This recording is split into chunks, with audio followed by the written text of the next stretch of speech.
नमस्कार, स्वागत है आप सभी का एनएफ न्यूज पर। मैं हूं आपके साथ रोहित। बीजेपी बहुमत से दूर रह गई, हालांकि सरकार बनाएगी क्योंकि एनडीए के पास बहुमत है और अब इसके बाद हर बीजेपी के बहुमत तक ना पहुंचने की जिम्मेदारी भी तय होगी।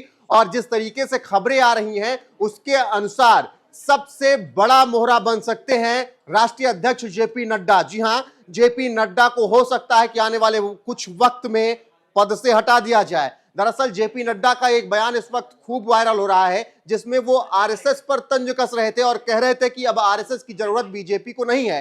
लेकिन जो परिणाम आए हैं वो कह रहे हैं कि बीजेपी में इतनी हिम्मत नहीं है कि वो आरएसएस के बिना एक कदम आगे बढ़ ले। दरअसल कई इंटरव्यूज के दौरान जेपी नड्डा ने यह कहा था कि अब बीजेपी बहुत बड़ी पार्टी बन गई है, बीजेपी के पास तमाम कार्यकर्ता हो गए हैं, सबकी भूमिकाएं तय कर दी गई हैं। आरएसएस अपना एक स्वतंत्र स्वयंसेवक संघ है, वो अपना काम अपने तरीके से करता है, बीजेपी अपना काम अपनी तरीके से करती है। इसका परिणाम यह हुआ कि पूरे चुनाव प्रचार के दौरान या यूं कहें चुनावी साल में कहीं पर नजर नहीं आए मोहन भागवत, कहीं पर उनका प्रवास नहीं हुआ, कहीं पर वो मिलने किसी से नहीं गए, ना ही कोई अपील उन्होंने की। अब उसका खामियाजा बीजेपी को भुगतना पड़ गया क्योंकि 250 सीटें भी बीजेपी को नहीं मिली। ऐसे में अब कहा जाने लगा है कि क्या जेपी नड्डा ने आरएसएस पे तंज कसकर गलती कर दी।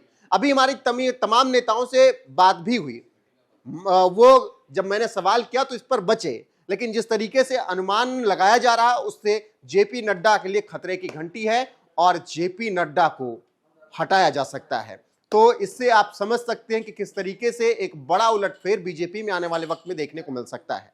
आपको बता दें कि जेपी नड्डा ने राष्ट्रीय अध्यक्ष पद की जिम्मेदारी संभाली। इस दौरान उन्होंने तमाम जगह चुनाव प्रचार किए, लेकिन उनके उसी बयान की खूब चर्चा हो रही जो आरएसएस को लेकर दिया गया। और आप जानते हैं कि बीजेपी अपनी हार तो नहीं कहेंगे, लेकिन जो उनकी सीटें कम हुई उसको बर्दाश्त नहीं कर पाएगी। 400 पार का आंकड़ा दिया था प्रधानमंत्री नरेंद्र मोदी ने। ऐसे में अगर 250 सीटें भी नहीं पहुंच रही हैं तो जो भी इसमें जिसकी भी गलती रही होगी सबकी जिम्मेदारी तय की जाएगी और हर एक की गलती का अंजाम भी उसे भुगतना पड़ेगा।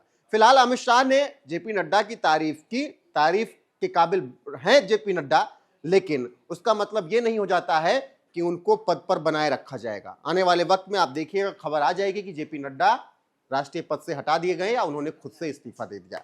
जो भी खबर आएगी आप तक अपडेट लेकर पहुंचूंगा, जरूर बताऊंगा जरूर। लेकिन फिलहाल अगर अभी गणित देख लें सीटों का तो 291 सीटें एनडीए के पास हैं, जिसमें से 239-40 सीटें बीजेपी के पास हैं, 234 इंडिया के पास है, जिसमें कांग्रेस 100 का आंकड़ा छू पाई है। और अब एनडीए सरकार में चंद्रबाबू नायडू और नीतीश कुमार की बहुत बड़ी भूमिका होने वाली है। और इसी बीच अब खबर यह भी है कि आने वाले वक्त में जेपी नड्डा राष्ट्रीय अध्यक्ष बीजेपी के शायद नहीं होंगे।